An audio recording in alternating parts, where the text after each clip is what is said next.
What's shaking? Hey, I'm Rick Jordan, and today we're going all in.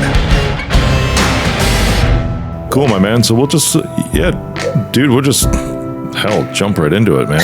Let's do it. Let's rock and roll. Yeah. So what's up with the top 10 CEO rankings? What is up with that? Honored.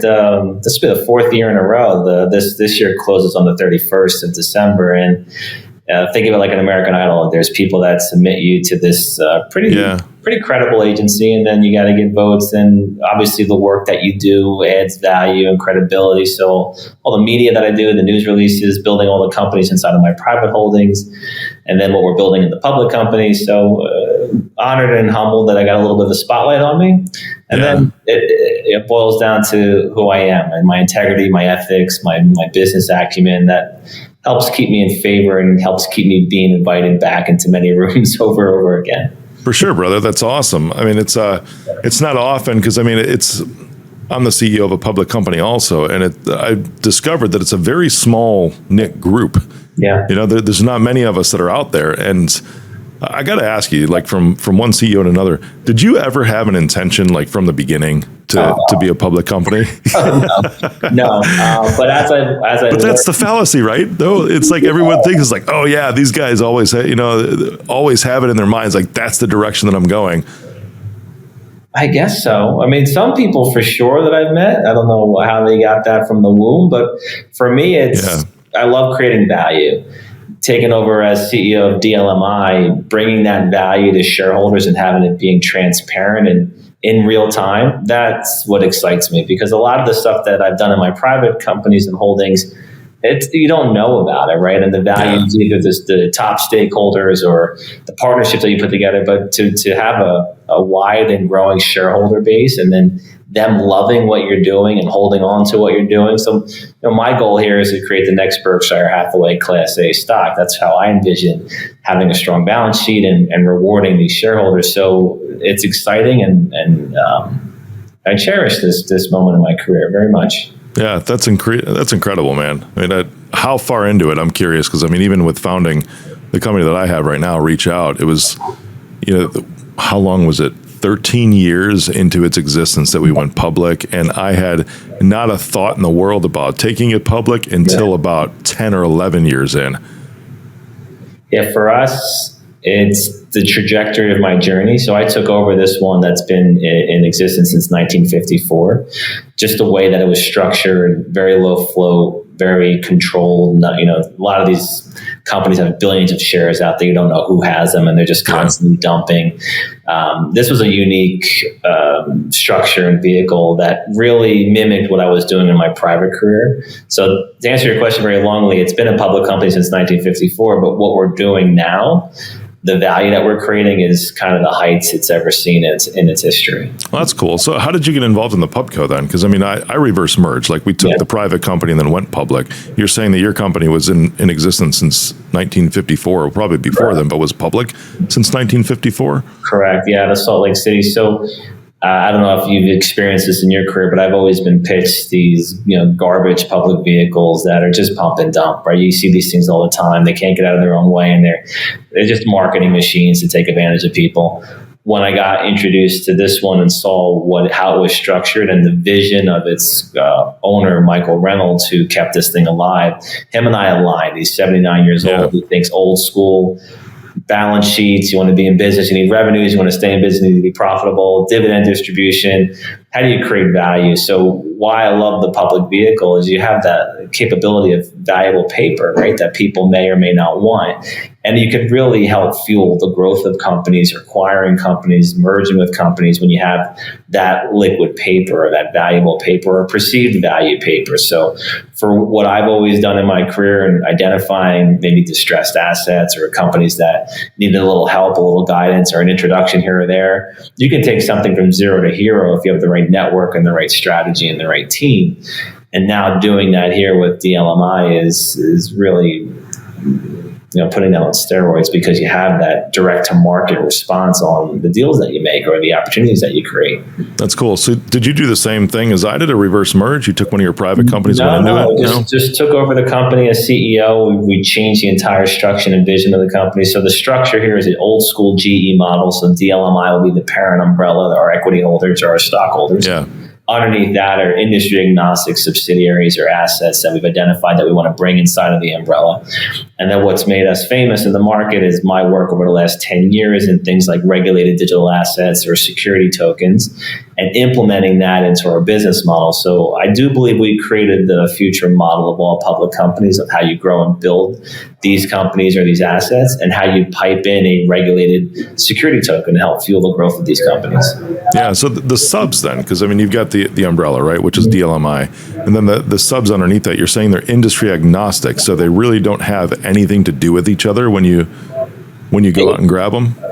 They may or may not. The way that I built my private holdings, Esposito and Electrical Enterprises, that's 23 plus years of me identifying, building, and acquiring companies. So that has over 110 entities in it and over 25 different industries. So it is this little mini GE structure that I did in my private career. Yeah. And now replicating that in the public company. And how I see it is you fuel and identify these companies.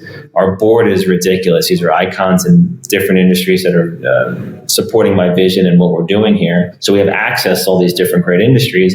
And then taking an asset that's valued at X, bringing in our tools, reach, and resources to make it valued at a multiple of X. So it boosts our balance sheets and creates additional value for our shareholders.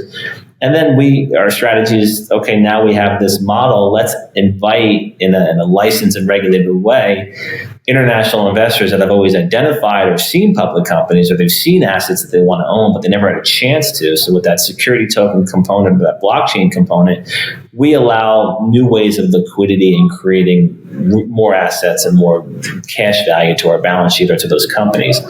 And then the model is they either stay there and earn for our shareholders in our parent umbrella, or we spin them off to be their own standalone IPO moment. All of that has been done before. It's not really done present day. There's a whole different mentality. The thing that we're doing different is that regulated security token component, which we've all seen now with the likes of BlackRock and Securitize and what they're doing.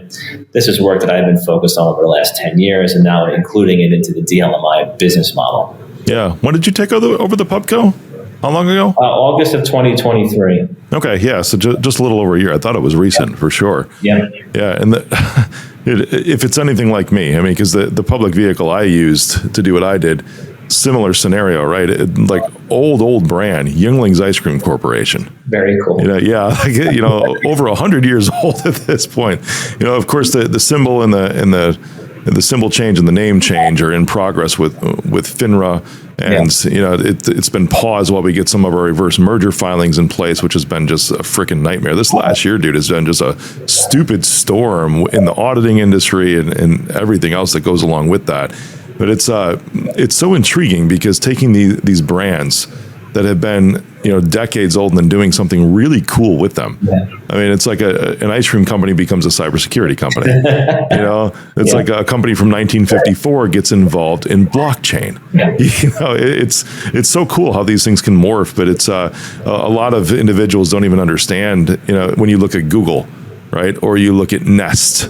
And those are actually not the public companies. Everyone says, "Oh, Google's public." Well, Google's actually a subsidiary, of Alphabet. Exactly. So similar scenario. It's like, what does a search engine have to do with a thermostat? Right. And that's why I'm asking you the questions. I mean, we've got listeners on the show, all over the world and all different variances of business and even just, consumers that go to work somewhere, in like a law firm or something like that. It's like a lot of these concepts are just lost on the general public as a whole.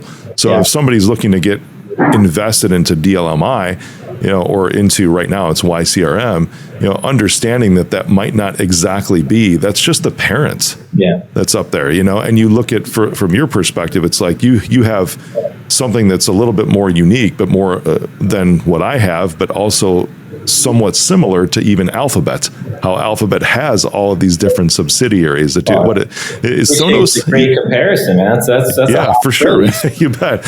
Isn't Sonos owned by Alphabet as well now at this point? There is a speaker company. I think so. Yeah, but there's so many. I mean, I almost want to look it up as we're talking, but there's so many sub companies of of Alphabet, and Google would be one of them. But like I said, a search engine, or email or something has nothing to do with a thermostat. It's kind of cool. But what are some of give me an example, like Industry-agnostic, give me like 2 or 3 examples of some of the. Yeah, a lot of them are being announced, so I got to be careful how I can describe them. But heavy TV, film, and media, going very heavy in commercial real estate. That's where we are here. We're actually embedded in Colliers Internationally here in their Salt Lake City headquarters. And we're working together on what does the future of commercial real estate look like with the tokenization aspect or fractionalized ownership of these assets. I'm seeing the world, I don't believe in the current value of the stock market or this. People are hurting out in the streets. The price of things are crazy.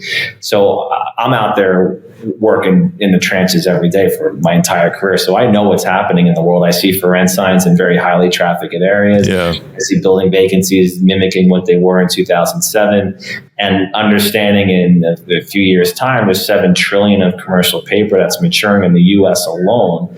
That's a big problem. Banks don't want those properties back, and the valuation of those buildings are not sustainable. But when you look at fractionalized ownership of these buildings or tokenization and the program and license exchanges and the licensed digital asset exchanges that we're part of, how do you bring liquidity to that building and give ownership to the 99% around the world and never had a chance to buy into these things?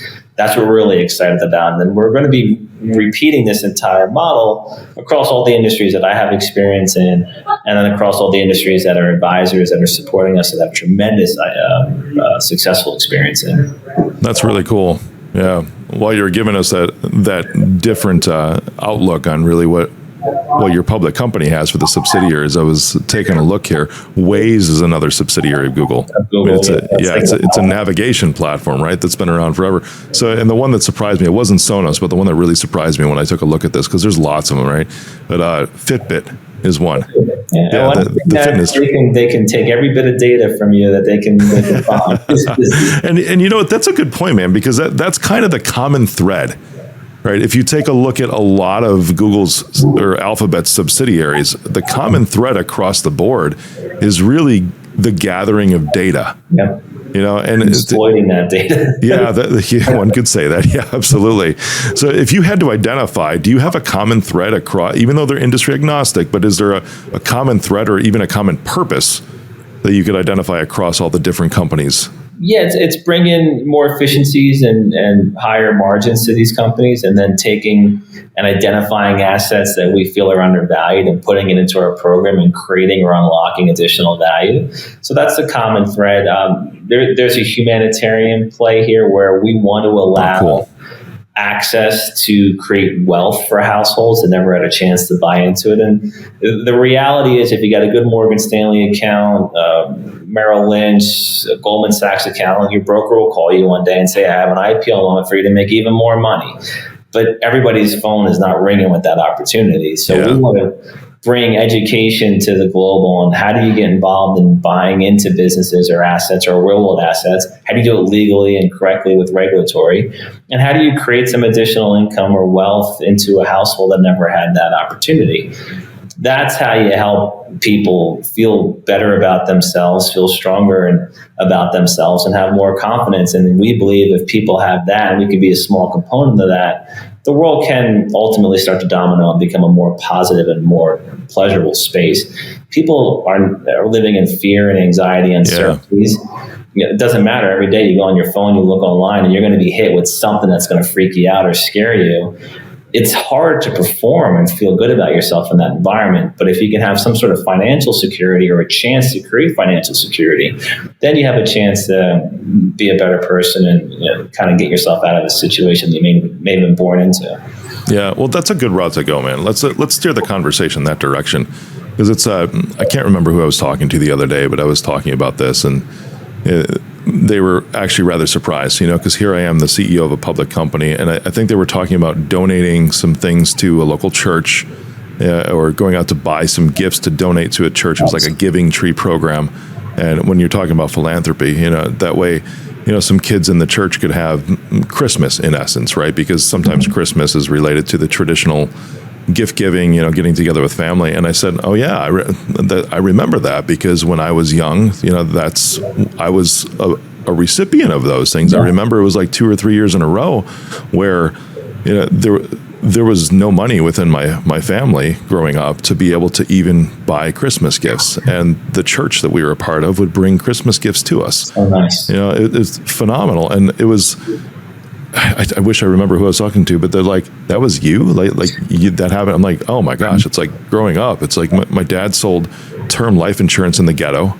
My mom, for extra cash, ran a daycare in essence out of the house, watched like 6 or 7 kids, for cash. And it's like, now it's like, that's one of the reasons why, dude, it's never lost on me. Good. The gratefulness of where I'm at and how much I want to be able to help others to get to whatever point that is in their lives that makes them content, happy, feel like they've quote unquote made it, and it's because let's be real, it's like I don't ever feel like I've made it, man, just because I'm constantly pushing forward and exactly. But if we observe, Brian, if we take like this zoomed out view of our lives, it's like exactly. And so many would be like, oh, they've made it. Yeah. Well, we're not motivated by the money. Like, what it's like. That's the difference, bro. Like seriously. Yeah. And the fact that you remember where you came from, it seems easy for you, but my God, I've met 9 out of 10 people that I meet that have wealth. No, either they don't want to remember where they came from or they're completely oblivious to where they came from, which is unfortunate because it causes this disconnect with reality. Yeah, right on. I think it applies to so many things, man, because I mean, even tipping at a restaurant as an example, it's like, 100%. And it's really here and probably Canada, right? Northern America is, from what I understand, is really where most of the tipping culture in the world exists. Sure. Not really outside of here, but I mean, even, dinner the other night, I'm getting ready to travel. I'm at O'Hare, which, by the way, the best restaurant at O'Hare Airport in Chicago is actually not in the airport. It's in the Hilton that's attached to it. It's a steakhouse. Okay. So I'm there and I don't remember the name of it, dude, but I mean, you go in, it's like this old school steakhouse that there's like mahogany all over the walls. It looks beautiful. It is incredible. Yeah. I got to remember the name of this thing. I never remembered. I just know it's there and that's where I go. If I have extra time, that's where I eat at my own airport, not in the airport. I'm not eating at Chili's, or whatever it is.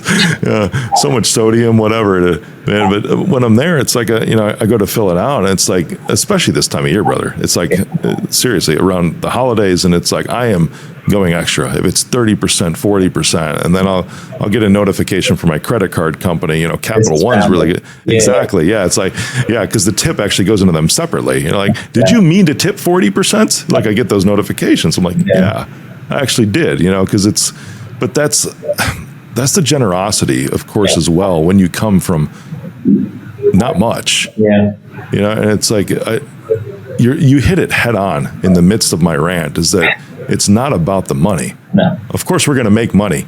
And there's a big reason to make a lot of money. I think it's to have more resources, to be able to do other things that align with your purpose. Yeah. And plus, let's be real, the more money, quite literally, we're talking public company wise, the more money that's involved, the more stress that's on us too. Oh my goodness. Yeah. And you have to always perform more than your last quarter. You're never, how good were you to me in the past? It's how good are you to me now and then in the future, which is okay because it continues to motivate us and inspire us to always go out and create value and do wonderful things. I was curious to ask you I love that you talked about the service industry because I'm ridiculously over generous in that space. Yeah.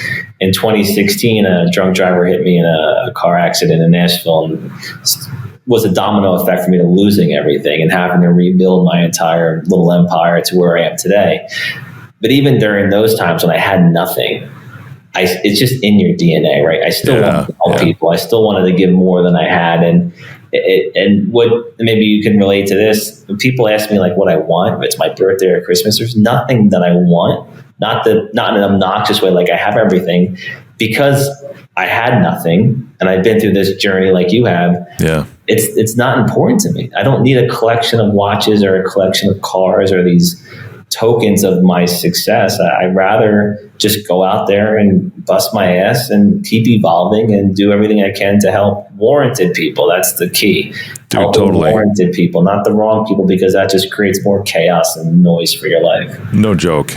Now that you're talking, it's like when you look at it, I mean, we're recording this right today, December 17th, but I'm going to make sure that this one publishes now before Christmas, because I had no intention of the conversation going this way, dude, but it's awesome that it is, because it's a similar scenario. And, my son, my 14-year-old son the other day was talking about, I never know what to get dad, because he has anything he wants. Yeah. And he also, goes out to get anything that he might want. And it's like, some of those things, it's like when you truly know a person and when you put thoughts into spending time with them, but this is the difference. It's like gift giving. It's like, can you shift that into thinking, I'm going to give them a smile. Yeah. What can I do around a gift that will actually bring a smile to their face when they open this thing? And dude, for something like that, I mean, I've had people get me, a bottle of wine, that's it. It's like, oh, thank you. And it's like, and it's because they know it's a wine that I like. So there's thought that went into it for them to just be like, hey, I thought about you and I appreciate you being in my life, or even something as simple. I remember my daughter, young, like 5 or 6 years old. And of course, at the time, my wife, she helped her with that, but just a box of Andes mints. Nice. Seriously, because it's like I've got some over there too, and it's like, and I've had people give me these, and it's like it's so simple, but it's like, oh, you thought about me. Exactly, that's all it is. It's not about the value of the gift; it's the value of the time, the effort, and being conscious to know what you may like. And that, to me, that's a bond, right? That's a true friend or a true companion. Yep, for sure. I mean, I have no idea what you like, but after all Andes mints, man, there you go. I'm going to send you a box. I was looking on Amazon the other day to be able to like ship something to just brighten somebody's up, but dude, on there I have to get like 18 boxes in a shipment. I can't just get like a $2 box. Yeah, no joke. So prepare Brian to have 18 boxes of Andes mints show up to you. Well, it was a nice moment the other day, and you just had me reflect, and I don't like to talk about anything. But I was at a Cheesecake Factory in like a busy shopping mall. Had a great early dinner, and we're leaving. And there was this older couple. I would assume the wife was in a wheelchair, and the husband was behind her. And I don't blame people in this situation. It's holiday season. Everybody's looking down on their phone. They just kept walking past these people. So I turned around, and I could tell they needed some sort of help. The guy couldn't hold the door open to exit and also get his wife out because it wasn't an automatic door, and nobody even acknowledged them. So I walked over, I escorted people aside, and I was like, let's get these people out. So held the door open for them. They were so grateful. They lit up like the smile that you're talking about. But then I watched them go down the street. I don't know if they would have done this or not. It's that whole pay it forward thing. But then I watched her, as we were crossing the crosswalk, lean over and give a homeless guy there to go. And then I saw him light up. And it was like this really nice, magical domino moment of maybe that sparked something. Maybe it didn't. Maybe they're going to do that anyway. But it was nice to be a part of that little bit of bliss in a few people's moments of their busy lives. Yeah, no joke. I think a lot of people miss out on that too. There are years, I mean, quite literally going back to my childhood, to where it's like, I don't know if my parents, got gifts during those years I was talking about, where we didn't really have money to have that traditional Christmas ourselves. But I do remember them consistently being generous with anything they came up with their time, especially with their time, with any sort of help somebody might need, if it's monetary or even giving a ride somewhere. It's like those little things, man. And it's they're huge. Yeah, and it carries over into this. So example, like let's go back to public company as well. Just hired a new salesperson about 6 weeks ago. She's a badass. She's already crushing it, and within just a couple weeks, closed a $250,000 deal, and it's just hungry and going after it, and the way that we're set up with semi-monthly pay periods, so it's twice a month. Is sometimes when somebody gets hired at a specific point, it's like 3 weeks until their first check. And going into the end of the season here, the end of the year with this holiday season, I'm like, well, talking with our human resources, like, well, just check with her and see if she might want to have that dance or something. Exactly. Yeah. You're doing like a 50-50 so she can have half of her first check that's supposed to come 3 weeks from now and have it 1 week from now, or a couple days from now, and see if that might help her shifting jobs and all that. And she came back and she was like, oh, thank you. And she's like, well, that was all Rick, Wow. and it's like, he's just thinking that way. And I think that when you grow up the way that I did, or like going from quite literally nothing to even public CEO, it's a different mindset, man. I get it from you. There's no sense of entitlement with you, brother. No, sometimes I feel alone, right? Because everybody else seems to have that. Yeah. I like our connection, even in this quick conversation, though. I often crave depth with people, and it's hard to find. Like I find it in the 70-plus-year-old population, because I think they were obviously raised in a different era and different situations. Those are the people I connect with, and I just sit there and absorb what they're saying like a sponge and learn. And but it's nice to find a kindred spirit like you out in the world, and I'm excited to see where our friendship goes to. Totally, brother. I mean, I have Kevin Harrington, who is the OG shark from Shark Tank, is on my board. We've had a friendship now, 4 years, 5 years. I love telling the story where he said no to me for like 2 years straight to doing business with me, until I presented him with everything. He's like, oh, this is a bold idea. I like bold ideas. But I just talked to him last week about some plans going into the next year, and called him, then texted him, and he's like, I'm actually in New York right now with my family, with my son and my grandkids, and I'm just having a good time. He's like, it'll be hard to actually get an hour meeting, but I'll just call, like tomorrow or something. So when we're talking on the phone, I mean, a lot of the conversation is just personal stuff. He's like, yeah, I love spending time with my family and all that. He's like, I tried to as much as I could during the years, but he's like, still, I gotta he's like, buddy, he's like, I gotta break away still and take care of biz, But it's so cool because I look at him along the lines of our conversation. It's like, I've never seen him. Here's a dude that's worth like $500 million, right? And has, built over 20 companies with $100 million or more in revenue, has been involved with so many different products, billions in sales with the as seen on TV stuff, and yet still down to earth and no sense of entitlement whatsoever. Yeah, and I look at him, it's like he's, I think, 66 or 67 now, and it's like, I'm never going to retire, dude. I know I'm never going to retire, but I think I want to transition, and he's who I'm looking up to right now. Yeah. It's like when I'm 20 years to my senior, because I'm 45 now, that's what I want to be doing with my life. Nice. Spending time with family. That's the fact that you have that visual to identify the road you want to be on it helps. A lot of people don't have that. They just have to figure it out, and who wants to waste time figuring it out? So for sure. It'd be great. Let's be real too. Real talk, because I'm all about straight real talk. It'd be great to be worth $500 million too. Yeah, and I don't see it not in your cards. I think you're fine. You're well on the road. Well, thanks, brother. I'm sure you have the same feeling, because it's like we're going towards stuff, and it's like winning is important to me too. Yeah. I mean, just as much as generosity is, but in order to be super generous, you also have to win. In order to win, you have to be super generous. Yeah. It's a symbiotic relationship. But again, generous with the right resources, the right time, the right people. Like I used to co-sign for people's homes when I was building my first few companies, and help my employees and co-sign for their cars, give advancements, pay 100% of their health insurance. I don't blame them during my journey where I lost everything. All these people that I helped and supported and fueled, I couldn't get an hour out of them. And it was very disheartening. And I could have went in a corner and became a very negative and angry and bitter person. But I am thankful I was smart enough knowing, well, that's not going to solve me coming back and fighting back and learning how to earn again. Yeah. It was just, okay, grateful that lady hit me because she could have killed somebody. And I'm grateful that she hit me because my world and my model had to be completely destroyed so I can rebuild it correctly. I would never have been able to piecemeal to where I am today, or fix things here, don't fix things there. It had to be destroyed, and I had to be of the right mindset to still like people, which was very difficult during my experiences. Yeah. Because that's my value. The way that I connect with people want to be around me. I'm humorous. I always find a solution.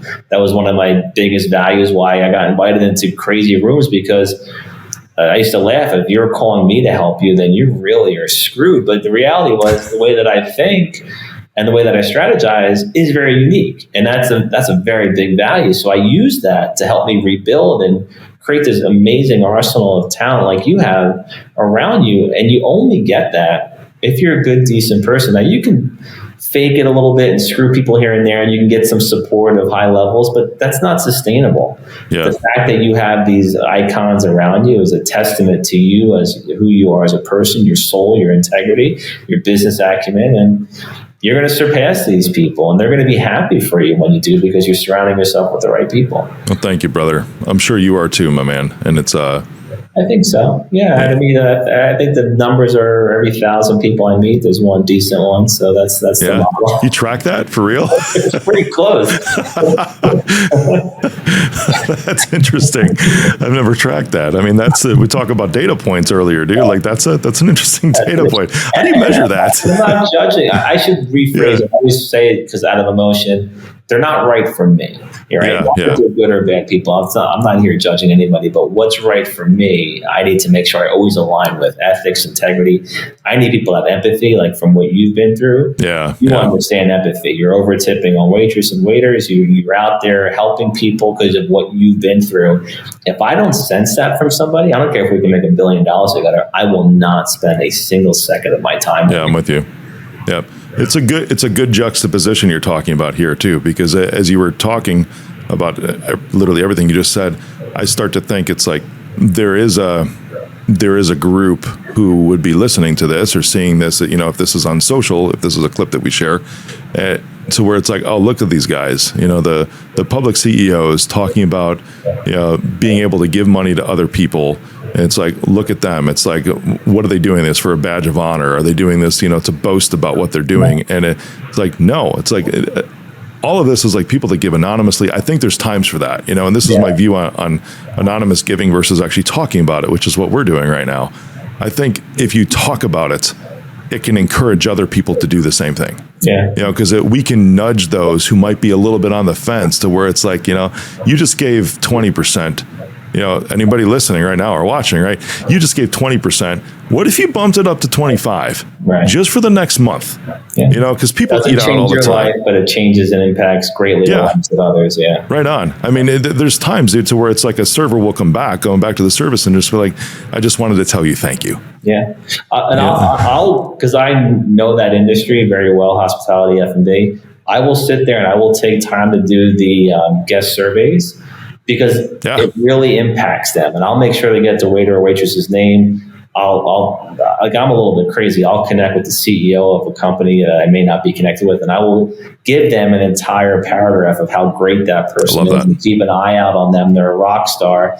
And I emphasize with my companies why I'm reaching out to is because I need that inbound with my own holdings and my own companies. I need people to tell me who are the ones that I may be missing or may not spend enough time with that are important, that are valuable, that really take a sense of pride and ownership in their job. Those are the people that I need others to tell me about and identify with, because it's that old saying, you're only show me what you're doing when nobody's looking, right? That's when you know the true integrity and character of somebody. But I will say, whenever anybody talks about anonymous giving, I always think of an exceptional Larry David episode when everybody knows who donated the anonymous wing of a hospital, I think, or a museum. Oh, that's right. Classic episode if you want to. For sure, man. It's like, I love it. It's like, give strong, give more than what you think you can possibly give, and give visibly. And when you give visibly, you will be able to have an army behind you. They'll be like, yeah, maybe I can do that too, or maybe I can do a little more. Because look over there, it's great. You talk about the power of community and almost like the same vibrations and energy that exists in that. When you give visibly, other people see that and they're like, oh, take a look at that. Because if you're giving anonymously, dude, it's almost going to be like an anonymous recipient. You won't be able to see the result of something like that. And we're not doing it for that. But if other people see the result of that visible giving, it's true. They're going to see the visible result. Influence, and you can inspire people to give. That's where you get the multiplier. Right? Right on. You're right. I agree with that. I love it, brother. I think you have to be consistent and strategic about it. Not just hey, it's Christmas, I'll give. and then you feel like you did your good deed, just throw a thing up to God and say, look what I just did, and then forget about the next 11 months. I don't know if that's impactful. It's got to be part of your daily routine of some capacity. Yeah. And there's ways to pick that out too, right? It's like if I have an opportunity to, as an example, because I very much support all the men and women in our armed forces in the country. Big time. It's a heartfelt thing of mine. So if I see, it's interesting because I look at, the Vietnam vets, right, or the Korean War, and a lot of them wear the hats. I was just going to say that. Yeah, right on. So you'll walk up and I will shake their hand and thank them, and when they feel acknowledged, oh my God, do you feel that kind of energy? Totally, bro. Dude, I will grab their check. Yeah. And this is an anchor point for me. It's like whenever I see somebody and I'm in a restaurant, and it's going back. This is a restaurant thing. Maybe I'm hungry. Maybe that's why we're going this route today. It's not about food. Yeah, right on. When I see them in a restaurant, I'll always like, hey, you need to send their bill to me, or at least swipe my card on this. That way you can close it out if it's a table service or whatever it is, or if it's in line, if the person's in front of me at line, I will step ahead and then be like, no, this is on me today. Thank you for everything that you've done. Have you gotten I've done that so many times, especially in Starbucks for some reason. I always see a group of soldiers. A lot of them are in their uniforms. And when I do that, I get so upset because they're shocked. I know. It's like, these are the people why we are where we are today, why we have our limbs, and why we can do what we can do. Like, it's because of them, and the fact that they're not feeling on top of the world and loved by at least Americans. And I understand if you don't like guns and you don't want to see war, but we are the country we are because of these men and women, and you have to respect and show them respect. And whenever somebody does the opposite, it's very, I get so offended. It's awful. Yeah, I'm with you. I'll tell you what. I think we're going to wrap up there, and dude, I'd love to just dedicate this episode to, because I think about everybody who's serving here and abroad. And I've actually never done this before either, man, because just as you were talking about that, just the visibility and that they don't have, it's like, here's a platform. Let's bring some attention to them for Christmas. Absolutely. Yeah, because there's so many that are not home with their families. And Jon Stewart does this remarkably, the comedian Daily Show, how he stands up for our veterans. He goes to Congress. He's out there pounding his chest. Did the same thing for 9/11 victims. Like, people like him, we need more of. And you have icons like him with a voice, but the power is people like us, right, on the ground. If thousands of us or hundreds of thousands of us do that and support that, we can change things 100%. Well, to everyone out there, thank you for keeping us safe. Brian and I are here just to give another voice, give visibility to you for a great Merry Christmas. And hopefully, even when you come out, if you're in there for career, that's awesome. Go for it. If you're not, hit Brian and I up. Maybe we can get you on the path. There's so many cool entrepreneurs, dude, that have come out of the military as well. In the next phase of their life. Lay your life on the line for your country, then damn right we'll have you with any of our companies helping us grow, because you're the caliber of people that companies and entrepreneurs need around them. Right on. Brian, thanks for coming on, man, and thanks for getting deep with me today too. That was deep. Been great. Yeah. It was good. Thank you, pal. You're doing amazing. Your show's amazing, and anything I can ever do to help you with your company and your initiatives, I'm a phone call away. Awesome. Thanks, brother. Thanks, pal.